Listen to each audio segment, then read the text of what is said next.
Hi, Barry Eaton here, and welcome once again to Radio Out There.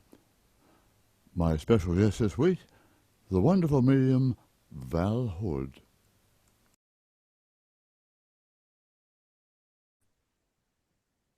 Val, lovely. I haven't seen you for so long. Must be about, as we record, about 4 days. It's really lovely actually to catch up with you again. I know we had a lovely chat with all your wonderful audience earlier this week as we record. So, your book, which I didn't get a chance to really talk much about when you interviewed me, was called 5 Minutes More. And that's what, where is it? There it is, 5 minutes more. And it's your memoir. So we're going to Yes. talk about that and also introduce you in greater length to my audience on Radio Out There. I'm not sure, have we talked on my program before? I can't remember. Yes, but it was a very long time ago, I think, Barry. So yeah, Yeah. So there we are. Anyway, you're back again. That's the main thing. thank you. Val, you are, I regard, as one of the top three mediums in Australia that I certainly have worked with. You are wonderful. You helped me tremendously. We work together, and it's just a joy to be able to speak to you once again on Radio Out There. Thank you. So let's go back. People are always interested how mediums evolve. Some from very, very, very early childhood, some like me later in life, Yeah. and there's no, everybody's unique, aren't they? Absolutely. It's funny, sometimes there's a traumatic event that happens in somebody's life that suddenly switches it on. With Yeah, me, I was 7 years old, and the traumatic event, I suppose, was my nan dying. yeah. And we moved into her house, and I was still seeing her. And then, like most things, you have to fine tune it. You have to learn how it works deep, deep, deep, because you can be a car mechanic and fiddle with cars, but you can't actually work on a Rolls Royce unless you do the training. And there we That's go. a very good analogy. I like Yeah, that. yeah, Hmm. yeah.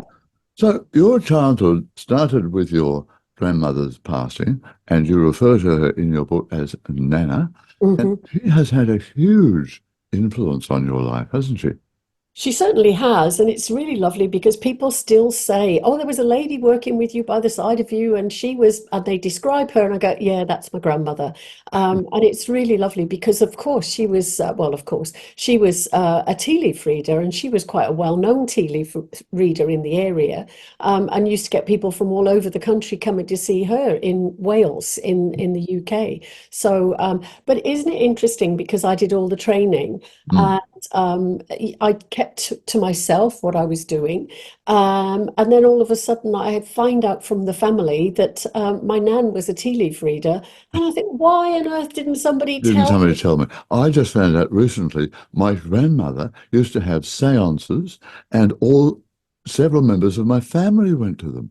I Oh, only learned that as I'm writing my memoirs at the moment. And I thought, why? Why don't I know? My cousins knew, and they know what the work I do. yeah. Unbelievable. But I think people are still frightened to discuss these things. It's Yeah, still a bit of possibly. a taboo subject in some respects. So, and even now, I've got five siblings. Don't talk to me about my work. Mum doesn't talk to me about my work, and it's just one of those things. It is, that's right. Well, my daughter is a psychologist, and she sort of just skirts all around it. So she doesn't want to read, but she does believe in positive thinking and things like that. But my son is very different. So it's amazing, isn't it? It is. Tell me a bit about your nana, because I found it fascinating that you always associated her with the colour orange after she passed. Yeah, yeah, and all of us as siblings saw her. Hmm. All of my siblings saw her, and we all saw her in orange. And even my son, when he was 4 years old and saw her in orange. And he Hmm. described her perfectly and said, she won't hurt me. But he described my grandmother, and of course, she died when I was 7, and he was Hmm. 4 years old. So, Hmm. the color orange, I think, is a vibrant color, and of course, it's a very spiritual color. So it's red, orange, yellow. It's part of the chakra as Yeah. well. And it's also that emotional color. So I think she was a very emotional person. She Mm. was always singing, she was always laughing. My father tells me this. I don't remember those things because I was only 7. But he said she was always laughing, always telling jokes, and always a happy, happy person. So that's why I think it resonates. And of course, the fact that she was a spiritual person herself. Well, there you are. Now, I had a little look at some of the attributes of the second chakra, orange, and I wrote down a brief thing: warmth, enthusiasm, and when you are balanced, you feel emotionally balanced and stable when your Yeah, chakras are balanced. yeah. So that was probably a message that she was putting over, I feel, that she, now that she had passed over, she was balanced in all her spiritual areas and Mm. also stable. Mm, absolutely. Mm, And she was very much like that when she was in this world. There yeah, was not many things that fazed her, apparently. right. But it is lovely for me to know that she's by the side of me, working alongside of me. Mm, So, and I know, when I work, I just get up and do what I do and I switch off and they take over. And I know that she's there to help she's there as well. facilitate that. Mm, yeah, but that's it, isn't it? There are, when you're bringing people through, quite often, and I'm the same, I get thoughts, I get all sorts of things. But to be able to send a message through by colour, it just shows to me how many ways that they do communicate with us from the other side. We know they do it in the dream state, and we Yeah. know they do it in many different ways. But that is another one. So we have to look a little bit deeper than just the Mm. surface way of connecting as a medium. Yeah, I work very much with pay attention to what they draw my attention to. The other night I was doing an online service in this very seat, and all of a sudden I was drawn to my tailor's dummy, which my Mhm. granddaughters have named Edith Ethel, which That's was the my one behind you right now. Yes, yes. And that was my other grandmother's name, and she was a tailoress. So isn't it really funny? And then I said, I've got this lady, she's got to relate to the Edith and the Ethel and grandmother. And it was the man's grandmother called Ethel, and Mm, she was a seamstress as well. yeah, yeah. It's amazing. And Mm, they will identify like that. The other night when we were talking, I saw an image behind you, and it turned out to be your grandfather. And one of the things about it was he wore braces, which not surprising in that era, but mm. also I described his smile.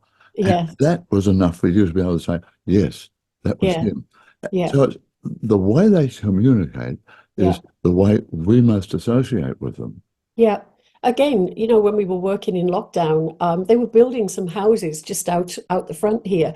And all Mm. of a sudden, I'm drawn to a tradie on the roof. And I said, this man must have been a tradie because he must have been climbing on roofs. And he was exactly that. There you go. Yeah. So let's work out now because I have a lot of people say to me, "Well, how do you develop as a medium?" I mean, I started with automatic writing and it went from there. So how did you evolve? Okay, your grandmother was there, but how did you evolve and why did you evolve as a medium?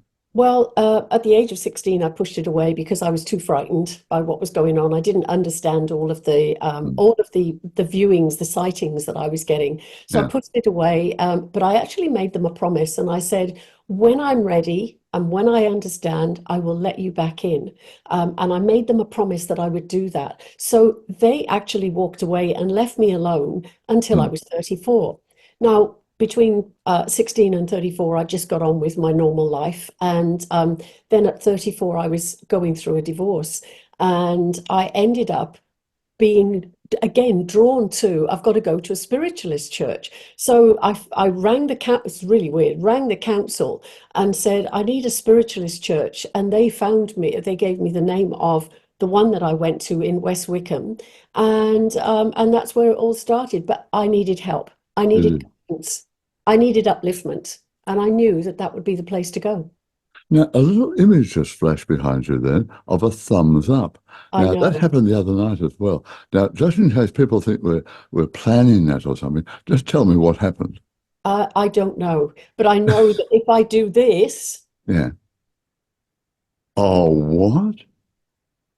I don't know. Oh. Yes, I For just got those to put people the who are bar listening first. on radio, please go to the YouTube and you will be absolutely amazed. But Yeah, just to describe the fact that a thumb came up literally as if it was sort of superimposed. But yeah, I tell you what, I do not have the technical ability, and no, I know you don't either. So no. where is this coming from? Is spirit with us right now? I think so. I think so because it's funny because I do readings online a lot. And as I'm talking to people, I get all these little images that come up here, and it's always relative to what I'm saying to What the you're person at saying? the time. It's It's like just it's great. confirmation. I I'll know. hold my hands up. Oh, I got a slight rise, but no wonderful fireworks the way Yeah. you had. Yeah. It's That's just amazing. I've crazy. never seen that before. No, I know. It's just crazy. Ah, that's wonderful. So at 34, going through a divorce, and when I was going through a divorce as well, that's why when my spiritual direction opened up and changed for me.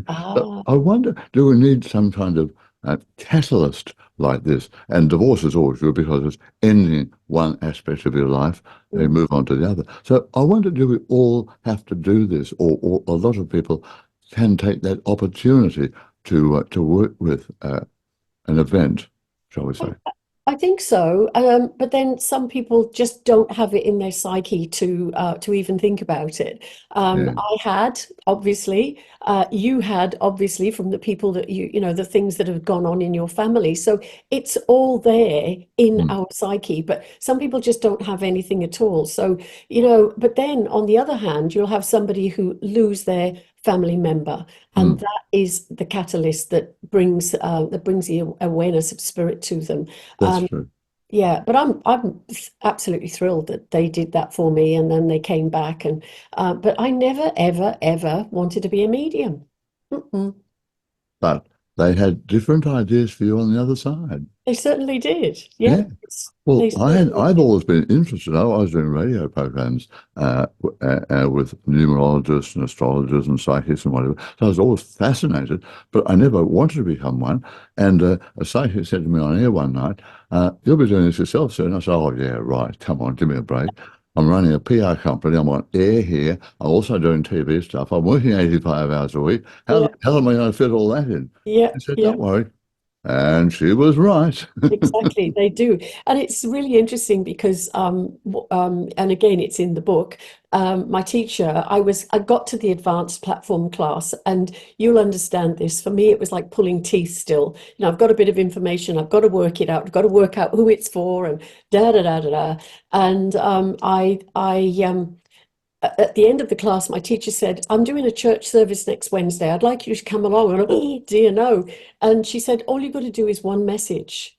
And I thought, well, if I don't do it, she's going to give me a hard time. So I said yes. So I turned up at church. I remember what I had on, how I was dressed, my makeup, everything. But I was shaking like a leaf because I was so nervous. And I walked into the church and I said, "Oh, I'm Val. Oh, yeah, we're expecting you. Geraldine said you were coming." And Geraldine didn't turn up. Uh-huh. So, and it was in the day of no mobile phones. I know that it was Spirit's way of working because it ended up that I had to do the whole church service. Now, I'd only done one message at a time, never done a prayer, never done an address, never done anything. And then all of a sudden, I'm put in this situation. But it was interesting because I walked out and I got up on the stage, turned around, and the place was packed. I've never been so scared in my life. And I remember as they said, "Over to you, Val." I'm going, "You better turn this off, the pounding in my head, the pounding in my heart, and let me work now." And it was instant. And it was one of the best dems I've ever done. They didn't let me down. They worked with me, and it was just incredible. Mm. So, yeah, I haven't looked back since then. No, it's funny, isn't it? I hadn't thought about this, but you just treated it in my mind. I went along one night with a few mediums, and I was supposed to be the MC. And they said to me when I got there, "Oh, you have to do demos as well." I said, "No, I don't. I'm not saying." "Yes, you do." Yes, I said, "No."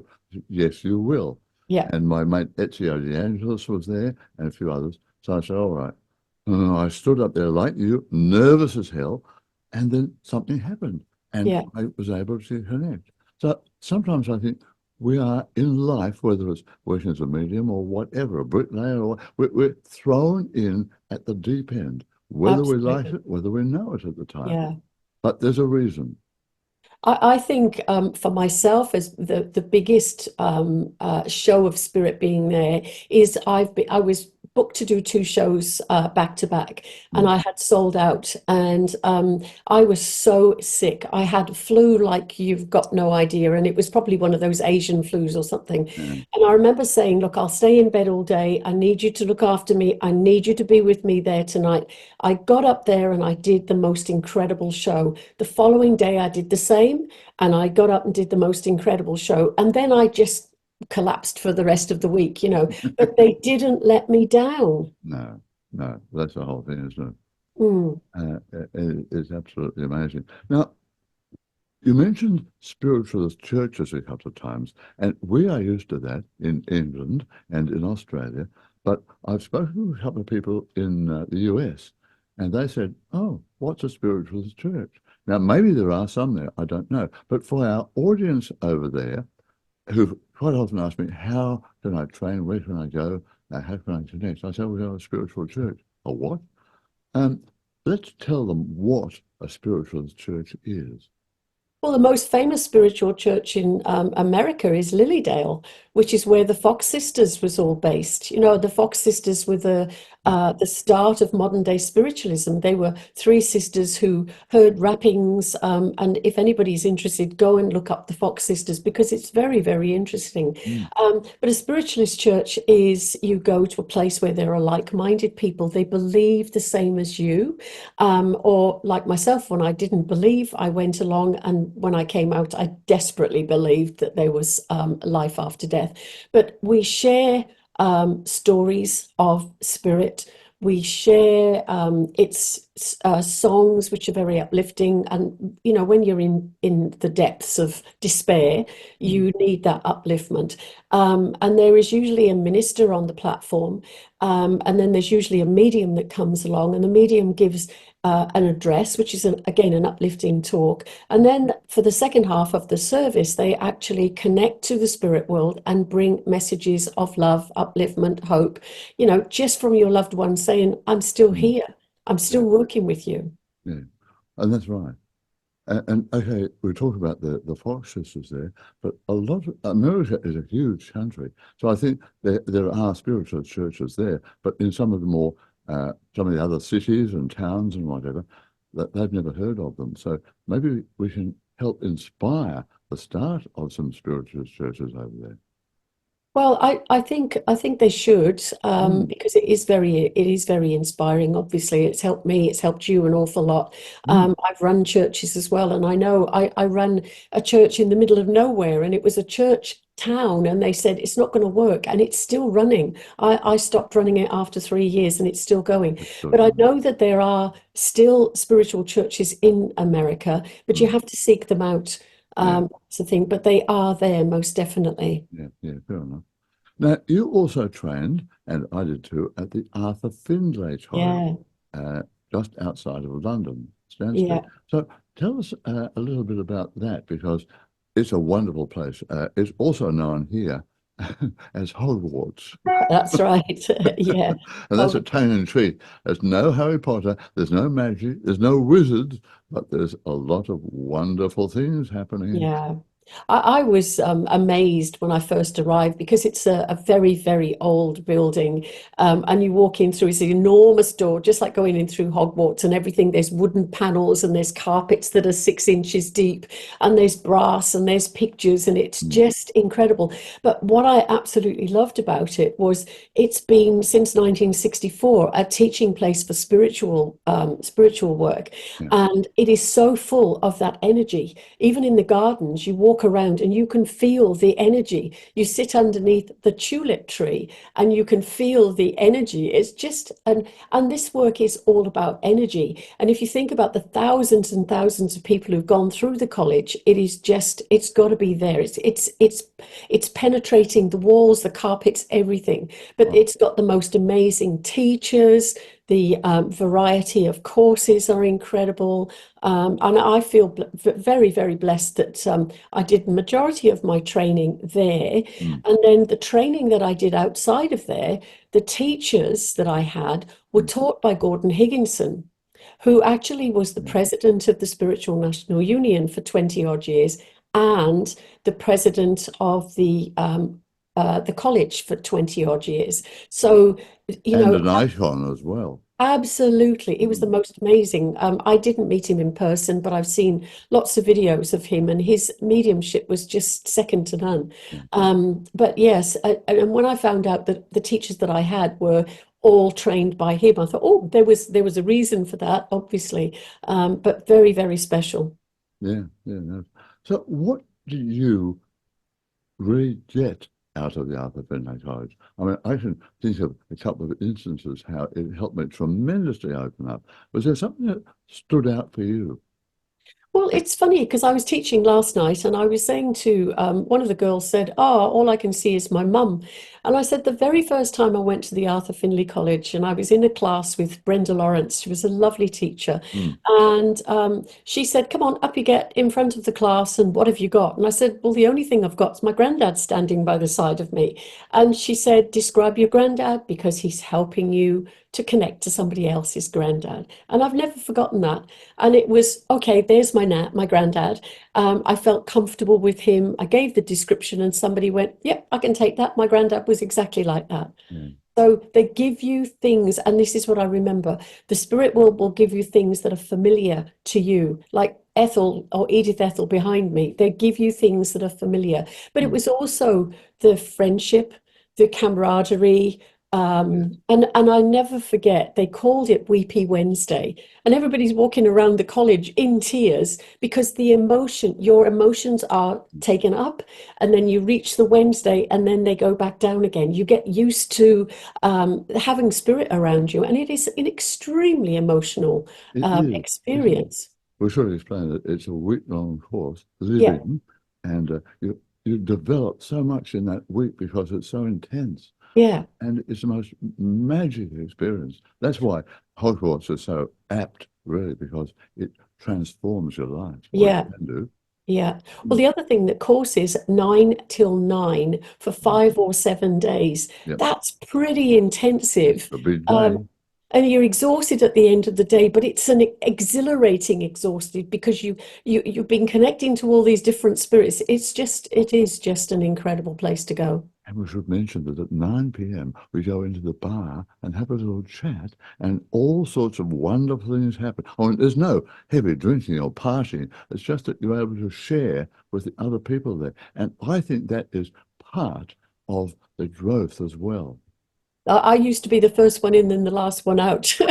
And it was for me, it was I had to unwind. I had to offload everything that had happened to me in the day because it was just so huge. It really was so huge. But yes, sharing experiences with other students from other classes as well is always brilliant. It is really good. Oh, it is. And I can't show it to you because it's on the wall over there, but I have a portrait of, or a painting at least, of the Arthur Findlay College, which I have here in my office and Yeah, studio. So it's around me still all the time. yeah, Wonderful. yeah, So there we are. Nice place for the Arthur Findlay College. But if people who, and I was there with people from Europe, from Holland, from all sorts of places, and they come there. So they're not only English, other Australians were there. So, and I think there were a few Americans as well. So anybody wants to explore the possibility of going there, just have a look online. Arthur Findlay, yeah. Findlay, Arthur Findlay College. Yeah. And of course they do Italian week or Spanish week or French week, and the whole course is done in their language, make it much easier for them. Mm. But yeah, from all places in the world. I was in classes, many classes with lots of different people from different places. Yeah, yeah, that was magic. This is all bringing it back to me. I haven't really done a lot of deep thinking about this college. It just reminded me also we had an artist, a spirit artist, come Oh, in from South America, and he yeah, did some amazing demonstrations of yeah. spirit work and in the style of the artists themselves. And these are top artists, Mm, iconic artists who've passed over. many, many years ago. Yeah. Have you seen that? I've seen his work, and I've also worked with several psychic artists, and they are amazing because what they do is they connect to the same spirit that you're connected to, which is great in itself. But they're able to draw the person or paint the person that you're seeing, and it is incredible when you Mm. because you see that spirit as well. I could never draw it. I'm stick insect or stick figure person. But when you see that that was the person that I was looking at, it's Looking at. amazing. That's right. Well, there's a lovely lady called Marie Sherman that you met her when we were both working on the Afterlife conference back in Sydney. Yeah, And she does the same thing. Very, yeah, very talented. yeah, She then does the artist drawing of it, and then people will come in afterwards and show her a picture of that person. yeah, And it's as if they've done a sitting for her there, which of yeah, course they have, they've done it from spirit. yeah, There's so much talking about connecting with the other side. It's not just a matter of going into a church or to a medium and saying, yes, there's a lovely little old lady there, wants to come through to you. She's grey hair, wears glasses. She's very cook. She loves cooking. Do you know her? yeah, I mean, yeah.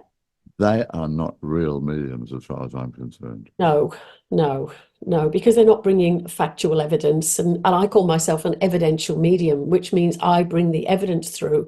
And yes, there is a different school of thought at the moment where the evidence is the most important thing. I believe that the message is very important as well. But I also want to have a description. So I know that you've got my dad. Mm. I want to know that you can see him the way I know him. Yeah. And then you can bring through the silly little things with him, like he used to drink a sip of whiskey and then he'd tell all his jokes back to front, and then he'd end up laughing before he got to the punchline.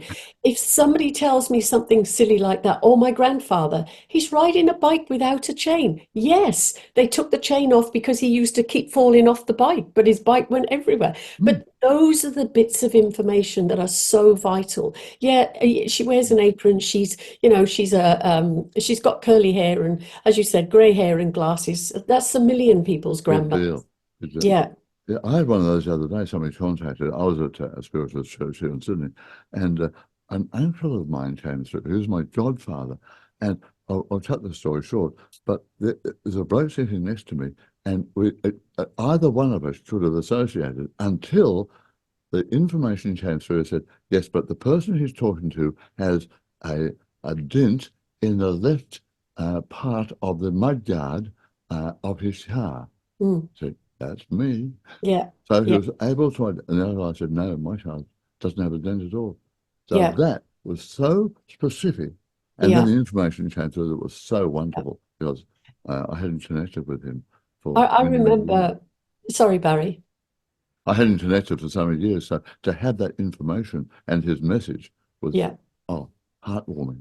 It's incredible. I know when I first started doing church services, and I was all over the place, and I went to Villiers Road in Kingston in the UK, and I had 10 bits of information, and six people had their hand up. And it was just laughable because we were all laughing about that. I gave another bit, yes, everybody could take it. And Mm. we got to that sixth bit of information, oh no, the 10th bit of information. And all of a sudden, only one person could accept the information. So I worked with that person. They were all men, by the way, and they all had a man who was a dad who had a heart attack and other bits of information. So they could all take all of that. And then so I gave the one person his message, and Spirit said, now go back to the other five. So I went back one at a time. I just said, right, we got to this point with you. Now let me work with you. And I did it with everyone. It was Oh, incredible. But that's that was wonderful. Spirit's cleverness. They are so, so clever, aren't they? Well, they want to get in touch. And it's, all these people say, oh, that's a sin. You can't talk to dead people. Well, you're not talking to dead people. You're talking to people who are still alive. They're Yeah, just in spirit. yeah, So all that nonsense, evil, it's all about the devil and you'll go straight to hell. I mean, mm, that is just such a bunch of rubbish. yeah, I was yeah, saying something else, but I won't. yeah. Now, let's get back to your book because we want to talk about that. We've had a wonderful chat about all sorts of things, but 5 minutes more, the memoir of a world-class medium is available right now. and I'll put the book up later. You can go through Amazon. Um, 5 minutes more. What do you mean by that? Well, it's interesting because going back to the Arthur Findlay College, their school of thought and training is a message that you give to a recipient about their loved one should not be more than 5 to 7 minutes long. Yeah, And I teach my students, you've got to get it to five. You can do your communicator, your evidence, and your message in 5 minutes. 5 minutes is a long time when you yeah, have, when you're doing it. So one day I was thinking about what shall I call the book, and I thought 5 minutes more makes such sense. done. So that was where the title came from. Oh, that's fantastic. And you're right, because there's nothing worse sitting in an audience and there's everybody saying, come to me. I want to contact my mum or my grandma or whatever. And some person just goes on and on and on and on. You think, oh, come on, shut up and get on with this. So Well, I think that 5 minute rule is brilliant. yeah, well, they end up giving like a private reading in a public environment, and I think that's wrong. Oh, So everybody in a public environment wants to connect to their mum. As you said, they always give me a message. So I try and give as many people in the audience the opportunity as possible, and 5 minutes. So as I said, I worked the other night and I did 5 minute messages, and I did five of them in the allotted time, and they were all absolutely, and I didn't time them. But I know now how long I'm working for. I just yeah. know it. Yeah, well, the little clock on the head. And of Mm. course, you'll probably get a little tickle somewhere along the line from spirit. Yeah. So let's talk about the, you, when you write a memoir, you are revealing a lot about yourself. Mm. What did you want to reveal in your memoir? What was the main reason for writing I didn't want to reveal anything really, except my it? But you experiences. did. I just wanted to reveal my experiences with spirit. I know that I talked about my divorce and the situation that I was in because I was in a really bad situation for me, and I remember seeking out the spiritualist church. Oh my gosh, they gave me a new lease of life. They gave me something to hope for. They gave me new friends. They gave me the love and the support that I was lacking because I'd moved from home to London. It was all very cold and isolated. But I wanted people to realize that, when you have to work, I'm going to say have to work with spirit because they have that. They know that you're going to be working with them, Yeah. and they give you something, but they give you something that'll work with you and help you and make it possible. And I still look back at those days and think, oh my goodness me, it was just incredible. But also to share the fun. I mean, I've traveled all over the world doing this work, and it is incredible. I've worked in countries that do not believe. About mediumship because I am talking to the devil. And when I worked in Turkey, oh my goodness me, was I busy, busy, busy. And I worked with translators, but it was a very taboo thing to do. But I did it. Was that because of the Muslim religion? Yeah, Yeah. yeah, yeah. But even, even with religions, I've worked with so many people who come from different religions, Jewish, Muslim, Indian, Hindi, whatever. I've worked with all of them. And what happens to us, it doesn't matter where we are in this Mm. world. When we Mm. pass over, we all go to the same place. That's So right. all of And we those all religions, came from the same place. exactly. So Mm. all of those religions and beliefs, they just get pushed aside because they don't really matter when we end up in the spirit world, which I think is lovely. That's very true. And that's the thing about a spiritual church. There was no dogma. There was no sort of, I don't know, things that are so holding you back. It's there, Yeah. it's open. Anybody and everybody. It's completely, oh, I can't think of the word that they use now, but inclusive. They include everybody and from any walk of life as well. I remember, there was a little old man that used to come in, and he must have lived on the streets, but he still came in and he was there every week. And it was just, and then there were the people who had lots of money. It didn't matter where or who we were. Mm. Yeah. Well, that's what it is. Because who knows? We were probably all, I know I was a nun in a previous life. Can you Mm. imagine me as a nun? Uh, but yeah, I've also a warrior and many different things. Because Mm. as you know, written a book about it all. But Yeah. we've all been there. That's why we come here. of all mm, those experiences. So to push it aside and say that's evil, that's the work of the devil, I mean mm. that is to me, religion can be a control thing, and I don't want to be controlled. I don't know about you. And it's really hard. I mean, I remember, when I first started doing this work, I didn't tell anybody what I did because I really thought that they would mock me, laugh at me, ridicule me, whatever. So I kept quiet. And then all of a sudden I thought, actually, I'm very proud of the work that I do. I'm connecting people to their loved ones who've passed over. And I am bringing that comfort, that closure, that upliftment, and also that guidance. Because people forget, it's not just about the connecting, it's the guidance. My mum's still with me. She's telling me that I can still do this, and she's by the side of me, giving me the elbow up. It's just little things like that that are really important. Yes, they are. And that's why people want to be reassured. They don't want some vague description of somebody on the other side. They want specific things in the Mm, message. Yeah, come on, get on with your life. Yeah, not looking after yourself, whatever. All those yeah, messages, they know, don't they? Because spirit yeah. and our spirit contact are around us. They're not just sort of out there somewhere. They're No, around us. no. And it's lovely when people go, "How did you know that?" It's just beautiful when you get that reaction from people. Mm. Um, yeah, and I've had lots of those, which is lovely.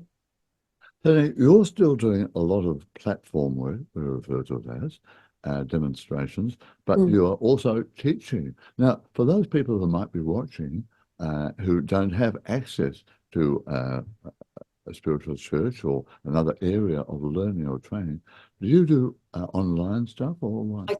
I certainly do. It was funny because before lockdown, or when lockdown happened, it was a case of you've got to think quickly and you've got to rethink your work. And Mm. I put it all onto line, and it's still going because I've got students from all over the place, and it's really lovely. And it works extremely well, really does. So you have classes, do you? I do, yes. Mm. And I keep them small. I don't have big classes. I know when I first came to Australia, I would do workshops and have 45 people, which is crazy. But now I keep it to online 10 people, then everybody gets a fair bite of a chunk of the cake or bite of Mm. the cake. Yeah, fair enough. So how does that then go for you when you're moving away from the training area and then you go out onto a large platform? Have you done theatre work, for instance? Yep, I've done theatre, I've done TV, I've done little tiny halls, I've done all sorts of things. I've been on yeah, Most Haunted in the UK, so you get invited to all sorts of things. But yeah, I've had most platforms that I've been able to work on. Yeah. So how do you cope with people who will not take your message? People who look and say, no, no, that's wrong. Sorry, you're wrong. How do you cope with that? There's usually a reason for that. There's usually I'm embarrassed and I feel uncomfortable about accepting that and people around me listening to that information, especially if it's in a public arena. So it's almost like you get information from spirit that say they don't want that message now. And the very few times that I've had that, I'll say, "Can I speak to you afterwards?" Mm. And then then you can divulge other information. But now, if I get people who go, "No, no, no," I go, "Well, I know spirit's right. I know that this is right." And then I ask for more information until I get that one bit of information where they go, "Oh, how did you know that?" And I don't give up. And spirit don't let me give up either. Yeah. Because it can be daunting. I was giving a talk in a spiritual church for one of my books, and they threw it at me at the last minute. Oh, will you do some demonstrations? So I thought, oh, I wasn't prepared for it. I wasn't even getting myself connected with the other side, although when I talk, spirit comes through. But I gave this woman some information. She said, no, no, no, wrong, wrong, wrong. I said, well, that's what I'm getting. And I moved on. I felt terrible. I thought, oh, I must be being stupid. Yeah, Anyway, she came up to me afterwards and said, yeah, I've been thinking about what you said, and yeah, you're right. I thought, so you made me look like a real twit standing up there, and yeah, then you come back afterwards. But what you said there, that is a reason for them because they either don't know about it, can't yeah, come to terms with it, yeah. blot it out, or whatever. But there's always a reason. So you have to Yeah. be confident within yourself. There was one lady, it's happened several times, but you give information, they go, no, no, no, no, no. And this one particular lady, I did a whole hour's reading and she said no all the way through it. But I kept going and it was recorded and she went away and she took the tape, played it to her dad. She rang me the next day and she said, my dad said yes to everything. Now that for me was real proof of the pudding. So yeah, and you get somebody that you give them info. No, I don't understand that. And then a year later, they'll go, "You remember when I came and you told me blah blah?" Well, it's happened, you It's know. happened. So Yeah, it's incredible how it actually does come round. it does indeed. Well, Val, it's been wonderful having another chat with you. We should go on like this for hours, I know. Because I just flipped it over to one of the chapters. How a reading is healing. Now, isn't Oh, that so true? It's healing. it is most definitely. And that's It what it's all is. about. Yeah, yeah. I So, think. Val, how do people get hold of your book? 5 minutes more. Yes, it's all on Amazon. 5 minutes more. It's easy enough to find. You just type in Val Hood 5 minutes more, it'll come up. And it's on Kindle as well, which is lovely, but you can get it anywhere in the world. Yes. Yes, And that link is also on my website as well, which is valhood.com, which is easy. there we are. Very easy. I'll put that link up on both my radio and TV segments. And there we are. So that's it. You're going to write another book? I'm halfway through. All right. I won't impinge on your creativity, but when it happens, will you come on the program and have another chat? I would love to. I Oh, would love to, because I think you'll enjoy the second book. I'm sure I will. Val, you help me contact, and I'll go into that at another time. But you are fantastic, so I can highly recommend you not only as a wonderful medium, but also as a trainer. Val, Thank you so lovely to much. talk to you. Thank you so much, Barry. It's been a pleasure, always. Okay, bye now. Bye.